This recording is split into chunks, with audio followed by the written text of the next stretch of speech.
സുയാരികടീശ്വരിലെ ഏറ്റവും സ്നേഹമുള്ളവരെ, ആൻമേരി മീഡിയയുടെ മാർവാല എന്ന യൂട്യൂബ് ചാനലിലേക്ക് നിങ്ങൾക്ക് എല്ലാവർക്കും ഈശോയുടെ നാമത്തിൽ സ്വാഗതം.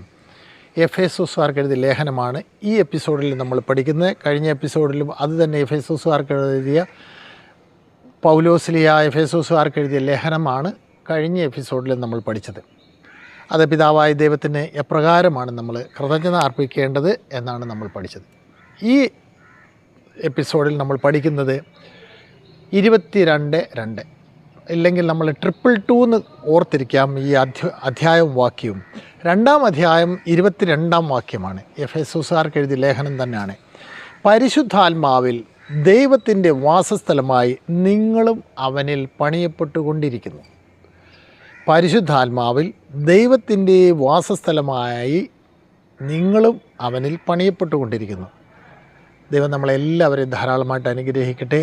കൊച്ചു കൊച്ചു വചനങ്ങൾ ഹൃദയത്തിൽ ചേർത്ത് വെച്ച് വലിയ വലിയ വചനങ്ങളും ഏത് തരം കൊട്ടേഷനായാലും നമുക്ക് ഓർത്തിരിക്കുവാൻ സാധിക്കും. ഇന്നത്തെ കൊട്ടേഷൻ ഒരിക്കൽ കൂടി 222 എന്ന് ഓർത്തിരിക്കുക. രണ്ടാം അധ്യായം 22-ാം വാക്യം. എഫേസോസുകാർക്ക് എഴുതിയ ലേഖനം ഒരിക്കൽ കൂടി.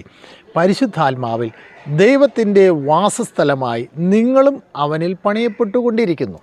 ആമേൻ.